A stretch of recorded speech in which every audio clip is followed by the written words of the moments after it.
ሰበር መረጃ ሆኗል፣ ተደርጓል፣ ተፈጽሟል። ማንቸስተር ዩናይትድ የቀድሞውን የመሃል ሜዳ ተጫዋች ማይክል ካሪክን በጊዜያዊ አሰልጣኝነት ለመቅጠር ተስማምቷል። በማንቸስተር ዩናይትድና በካሪክ መካከል አሁን ቅጥሩን በተመለከተ በቃል ደረጃ ሙሉ ለሙሉ ስምምነት ላይ ደርሰዋል።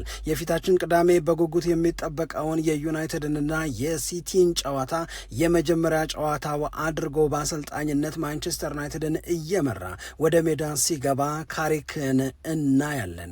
ማንቸስተር ዩናይትድ በአዲስ መልክ ከካሪክ ጋር ስራ ይጀምራል ወይ የሚለው ግን የብዙዎቻችን ጥያቄ ነው። ሰላም ጤና ይስጥልን፣ እንደምናላችሁ የተከበራችሁና የተወደዳችሁ የሸገር ስፖርት ዊዝ አበበ ግደይ የዩቲዩብ ቻናል ቤተሰቦቻችን በያላችሁበት እጅግ አስደሳች ጊዜን እያሳለፋችሁ እንደሆነ ተስፋ እናደርጋለን። መልካሙን ሁሉ ለናንተ እንመኛለን። ታዲያ ይህንን ሸገር ስፖርት ዊዝ አበበ ግደይ የሚለውን የእኛን የዩቲዩብ ቻናል ሰብስክራይብ አድርጉ፣ የደውል ምልክቱን ተጫኑ፣ ሊንኩን ለሌሎች አጋሩና በተከታዮች ቁጥር እንድንበዛ የምንሰራቸው ፕሮግራሞችም ብዙ ሰዎች ጋር መድረስ እንዲችል ማገዛችሁን ቀጥሉ።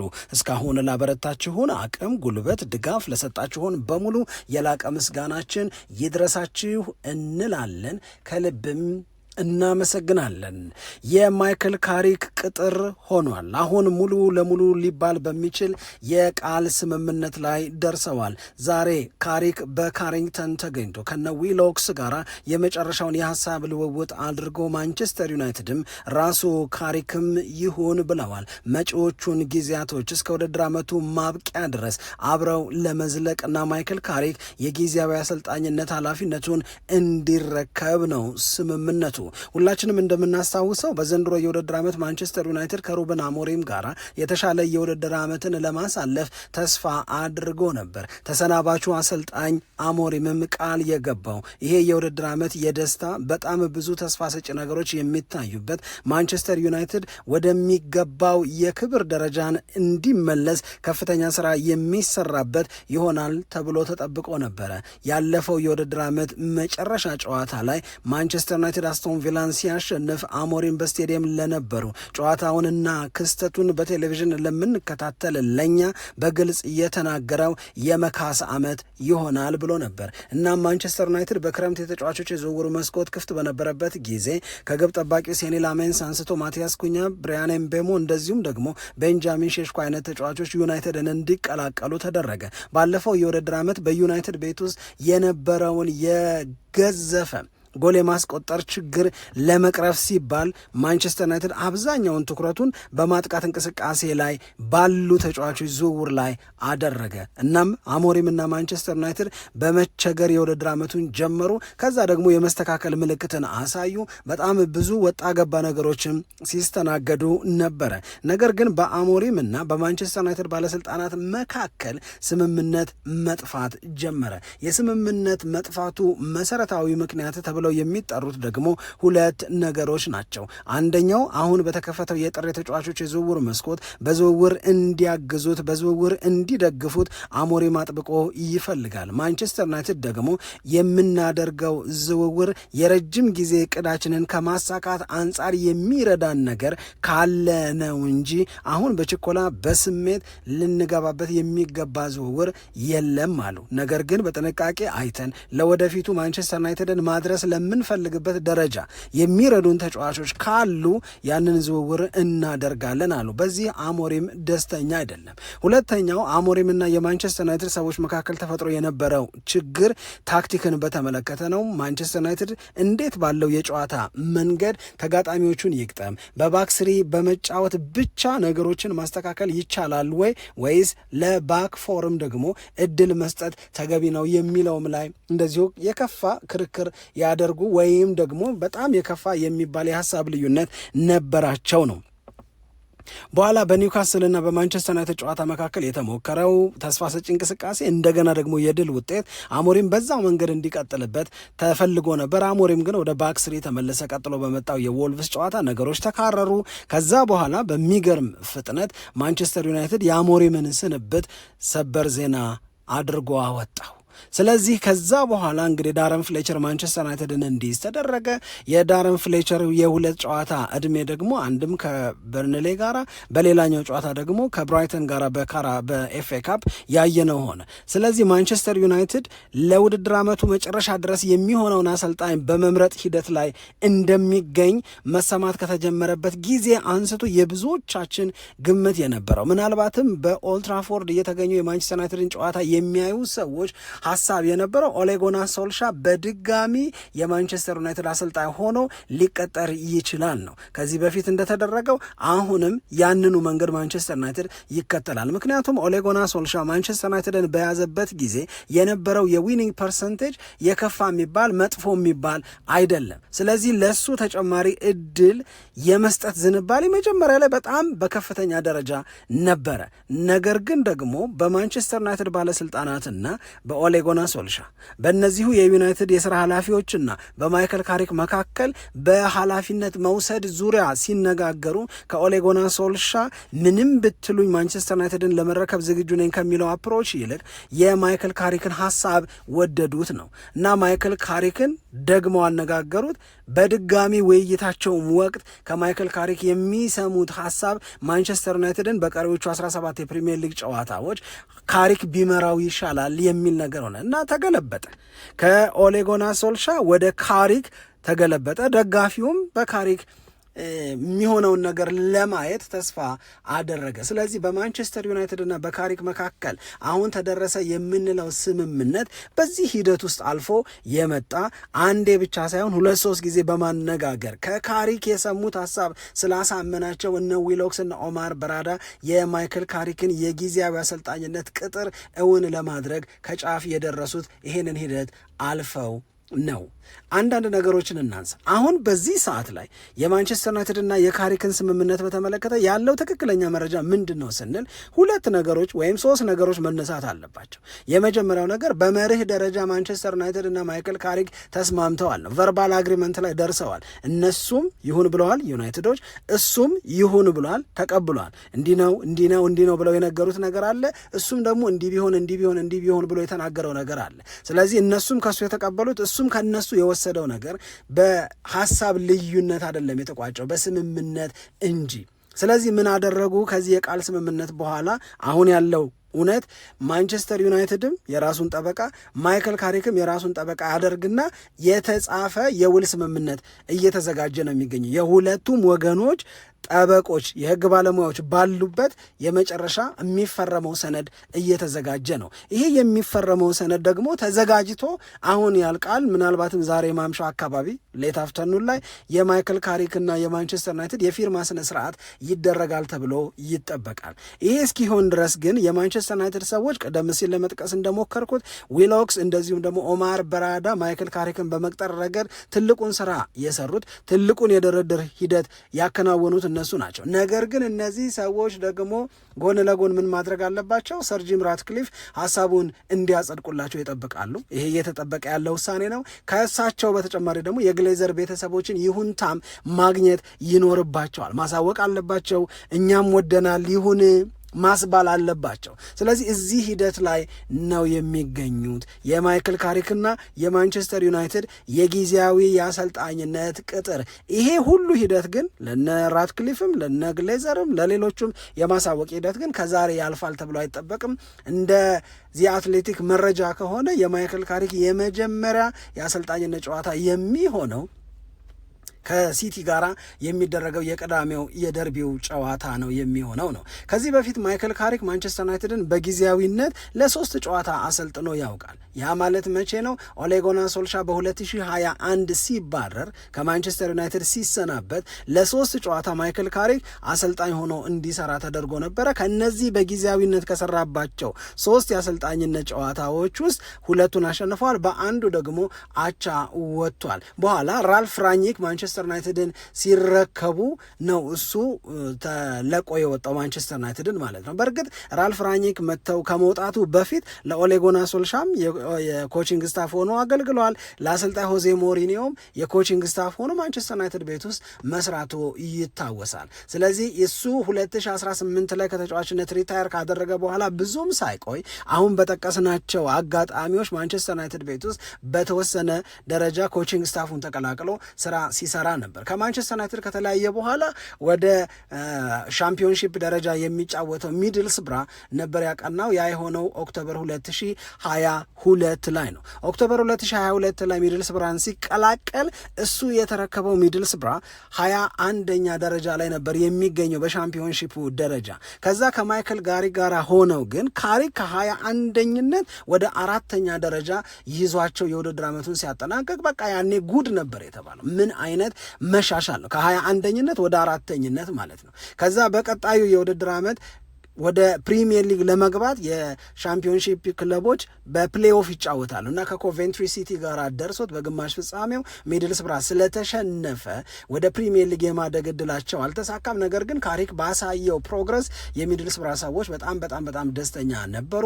በ2023-24 ቡድናቸውን ወደውታል። ቡድናቸው ግን 8ኛ ደረጃን ይዞ ነበር ያጠናቀቀው። ስለዚህ ቡድናቸው ላይ ያዩትን እንቅስቃሴ ለውጥ፣ ውጤታማነት ማደግ በጣም ስለወደዱት ለካሪክ የ3 ዓመት ኮንትራትን ሚድልስብራ ሰጠው። በ2024-25 ግን 10ኛ ደረጃን ይዞ ሲያጠናቅቅ እድገቱ ቀጣይነት እንደሌለው በመረዳት ካሪክና ሚድልስብራ እንዲለያዩ ተደረገ። ወደ ተጫዋችነት ጊዜው ሄደን ትንሽ ማስታወሻ ለማምጣት ያህል በተጫዋችነት ካሪክ 464 ጨዋታዎችን ለማንቸስተር ዩናይትድ በ12 ዓመት ውስጥ ያደረገ 5 የፕሪሚየር ሊግ ዋንጫዎችን ያሸነፈ 1 የቻምፒዮንስ ሊግን ዋንጫ ከማንቸስተር ዩናይትድ ጋር ሆኖ ድል ያደረገ ነው። ከማንቸስተር ዩናይትድ አስቀድሞ በዌስትሃም ዩናይትድ እና በቶተንሃም ሆትስፐርስም እንደዚሁ በተጫዋችነት ያገለገለ ነው። ከ14 ዓመት ቆይታ በኋላ አሰልጣኝ ሩበን አሞሪም ማንቸስተር ዩናይትድን ሲሰናበቱ አሁን ማይክል ካሪክ ማንቸስተር ዩናይትድን እየተረከበ ይገኛል። ዛሬ ሌላ ሰበር ዜናም ይወጣል ተብሎ የሚጠበቀው የማይክል ካሪክ እና የማንቸስተር ዩናይትድ የፊርማ ስነ ስርዓት ተከናወነ ለሚለው ሀሳብ ይሆናል ተብሎ ነው የሚጠበቀው። ከተወሰኑ ደቂቃዎች በፊት ስካይ ስፖርትስም ዚ አትሌቲክን ቢቢሲም ሁሉም ሰበር ዜና ብለው ያወጡት የሁለቱ የቃል ስምምነት አብረው ይህንን የውድድር ዓመት ለመዝለቅ የተደረሰውን ስምምነት የሚገልጸው ዜና ላይ የብዙዎቻችሁን ጥያቄ የሚመልስ መረጃን ማንሳት እንዳለብን ተሰምቶናል። አሁን የማንቸስተር ዩናይትድ ደጋፊዎች ከማይክል ካሪክ ምን መጠበቅ ይችላሉ የሚለውን ነገር ለማየት እንሞክር። ይሄ ማለት እንግዲህ አሰልጣኝ አሞሪም ማንቸስተር ዩናይትድን ሲይዝ ከመጀመሪያው ቀን አንስቶ በባክስሪ ነው የሚጫወተው ብሏል። ያን ጊዜ እንደ ክፍተት ታይቷል። ልጆቹ ለባክስሪ ፎርሜሽን ልምድ ማነስ ነበራቸው። በባክስሪ ፎርሜሽን ከተጫወቱ በጣም ቆይተዋል። ስለዚህ ከአሰልጣኝ ኤሪክ ቴን ሃግ እንደተረከበ እንዲህ ወዳለው ለውጥ መምጣቱ አይጎዳም ወይ የሚል በጣም ብዙ የሚያነጋግር ነበረ። አሞሪም በሂደቱ ያ ብዙ ነገሮችን ሲናገር እንደነበረ እናስታውሳለን። ባክስሪ ወይ ሞት ሲል ነበረ አሞሪም። አሰልጣኞች፣ የግርሞ ተጫዋቾች፣ ደጋፊዎች፣ የሚዲያ ሰዎች አይደለም እናንተ ጳጳሱ ቢመክሩኝ እንኳን ከባክስሪ ንቅንቅ አልልም፣ በአቋሜ ጸናለሁ፣ ለአሁን ላናሸንፍበት እንችላለን፣ ነገር ግን ማንቸስተር ዩናይትድን ወደሚፈለገው ደረጃ የሚወስድልኝ ግን ይሄ በባክስሪ የምንጫወተው ጨዋታ ነው ብሎ ሀሳቡን እስከ መንገድ ደረጃ ደርሶ ነበረ። ይህንን እናስታውሳለን። አሁንስ ነው በካሪክ ጊዜስ ስንል እንግዲህ ካሪክ ማንቸስተር ዩናይትድ ቤት ውስጥ በጊዜያዊ አሰልጣኝነት ለ3 ጨዋታ በሚድልስብራ ደግሞ ለረጅም ጊዜ በሰራበት ጊዜ የሱ የጨዋታ እምነት፣ የጨዋታ ፍልስፍና፣ የጨዋታ ሀሳብ እንዴት ባለ መንገድ ይገለጻል የሚለውን ነው የምናነሳው። ካሪክ በአብዛኛው አሁንም በምናልባት በቅዳሜው የማንቸስተር ደርቢ ጨዋታም ሊሆን ይችላል፣ ከዛ በኋላ በሚመጡት 16 የፕሪሚየር ሊግ ጨዋታዎችም ላይ ሊሆን ይችላል 4-2-3-1 የጨዋታ ስልትን በመጠቀም የሚገለጽ ነው። አሁን በጠቀስናቸው የሚድልስብራም የማንቸስተር ዩናይትድ አሰልጣኝነት ጊዜውም 4-2-3-1 የሱ የበዛ ተመራጭነት ያለው የጨዋታ መንገድ ነው። ይህንን እናነሳና ግን ደግሞ በተወሰኑ አማራጮች የፈርጉሰን ፌቨራይት ነው የሚባለውን 4-4-2ንም ተግባራዊ ለማድረግ ሞክሯል። ይህንን በቁጥር ልናስቀምጠው እንችላለን። ማይክል ካሪክ ሚድልስብራን በሚያሰለጥንበት ጊዜ በ4-2-3-1 112 ጨዋታዎችን አድርጓል። በ4-4-2 ደግሞ 6 ጨዋታዎችን አድርጓል። በባክ ስሪ የተጫወተው 5 ጨዋታ ነው። እንደዚሁም 4-4-1-1 በሚባለው የጨዋታ ስልት 1 ጨዋታ ብቻ አድርጓል። ስለዚህ የካሪክ ተመራጭ የጨዋታ መንገድ 4-2-3-1 ሊሆን እንደሚችል የማንቸስተር ዩናይትድ ደጋፊዎች ኤክስፔክት ማድረግ ይችላሉ። ይሄ የመጀመሪያው ነገር ነው። ካሪክ በ4-2-3-1 በ4-4-2-1 በ4-4-1-1 ቢቀርብ የሱ ቡድን ጥሩ የሚባለው ጎን ምንድን ነበረ?